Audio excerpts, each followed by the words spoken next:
BA part second में संसाधन भूगोल के प्रथम प्रश्न पत्र में आज का जल संसाधन के चैप्टर में नहरों का ऑनलाइन टीचिंग प्रोग्राम रखा गया है। मैं doctor BL Jat, associate professor geography, government girls college Behror से बीए पार्ट की सभी छात्राओं के लिए मैं इस ऑनलाइन टीचिंग प्रोग्राम के तहत इस जल संसाधन के नहरों के प्रकरण को आप सभी छात्राओं के सामने प्रस्तुत कर रहा हूँ। नहरें, सबसे पहले तो ये क्लियर करना है कि जल संसाधन में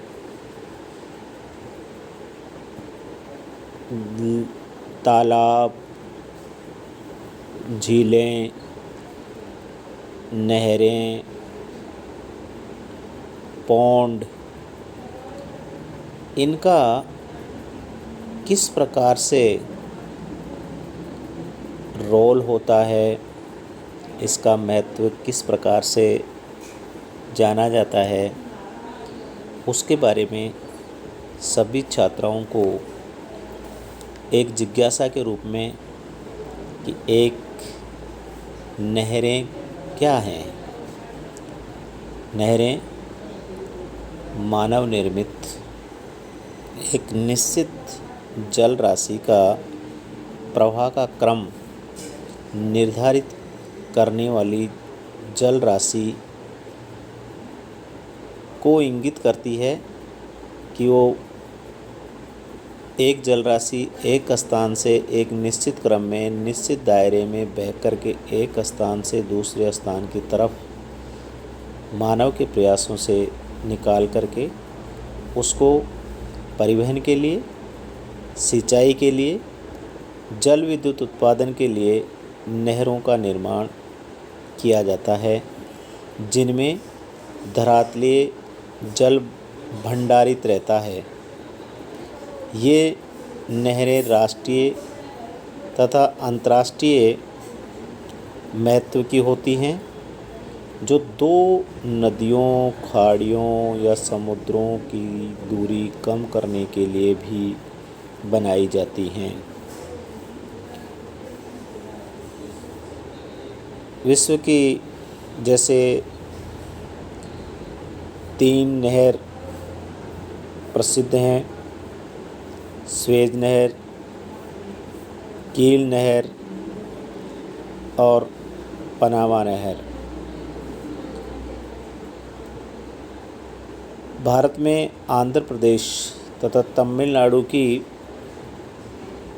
वर्किंग नहर तथा कम्मरजुआ नहर महत्वपूर्ण हैं।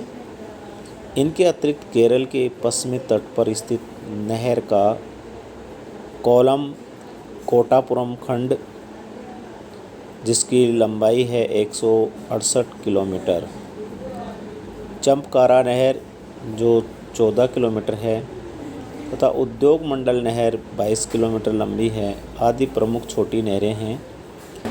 कुछ अंतर्राष्ट्रीय महत्व की नहरें निम्नलिखित हैं।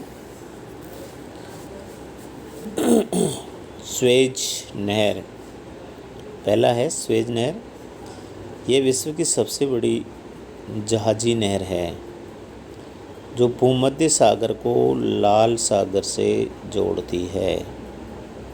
इसका निर्माण कार्य फ्रांस के अभियंता फर्डिनेंड डे लेसेप्स के निर्देशन में 1859 से प्रारंभ होकर सन 1869 में पूर्ण हुआ।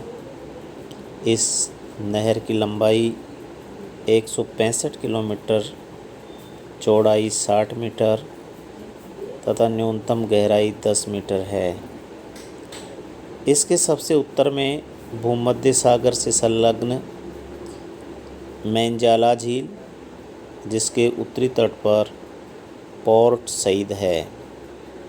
इसके दक्षिण में लंबाकार ग्रेट बीटर तथा लिटिल बीटर झीलें हैं जो लाल सागर के समीप हैं। दूसरा है पनामा नहर। इसका निर्माण कार्य सन 1904 से आरंभ होकर 1914 में समाप्त हुआ।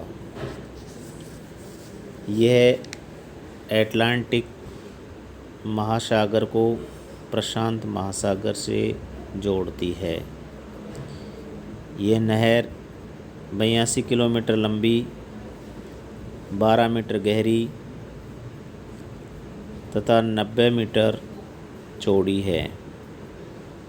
इसमें 3 लॉक, अवरोधक फाटक तथा गाटून, ट्रेड मिगल व मीरा फ्लावर्स हैं। इसी नाम से इसके मार्ग में 3 झीलें हैं।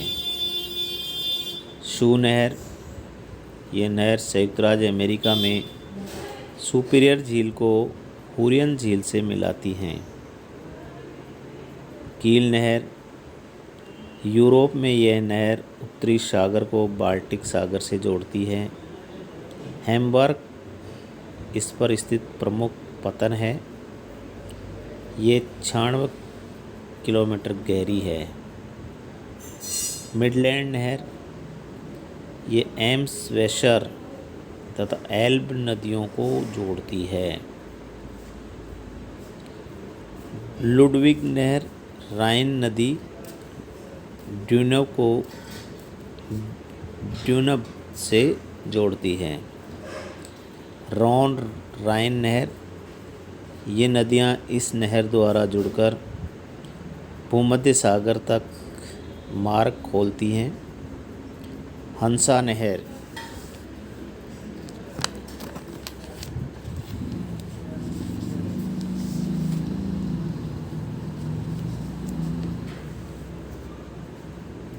ये रूर कोयला क्षेत्र को हैम्बर्ग नामक नदी पतन से जोड़ती हैं।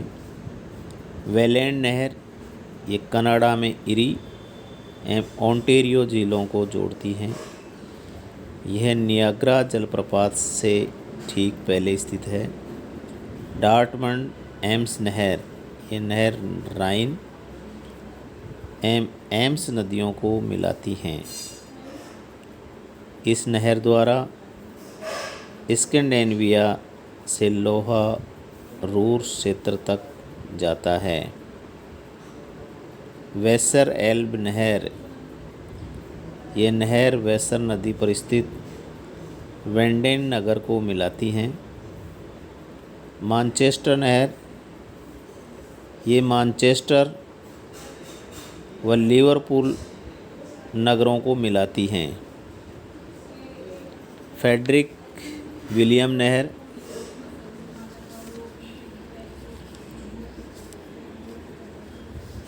ये ऑर्डर नदी को स्प्री नदी से जोड़ती है।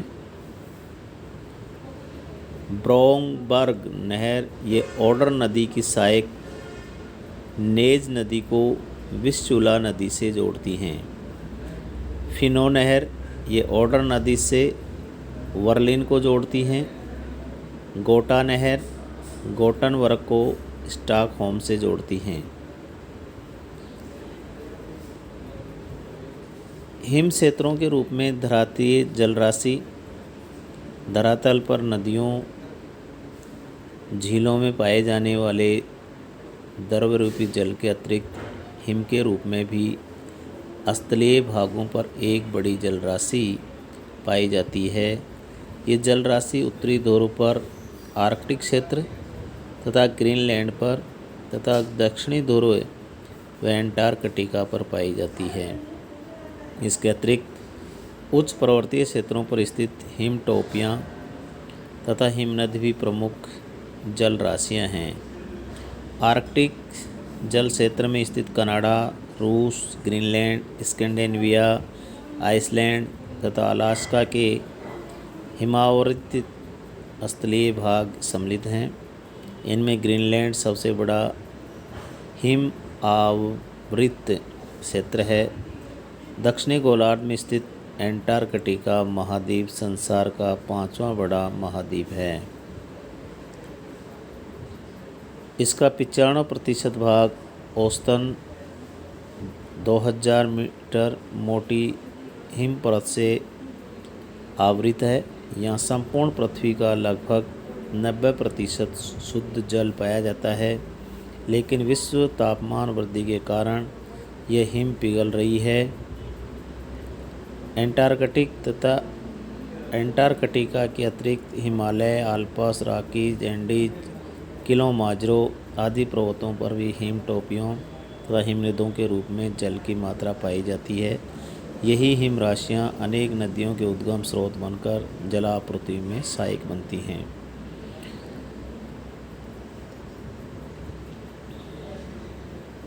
हिंदू कुश हिमालय के लगभग 64,000 वर्ग किलोमीटर क्षेत्र में फैला है। 54,252 हिमनदों पर भी विश्व ताप का प्रभाव पड़ रहा है।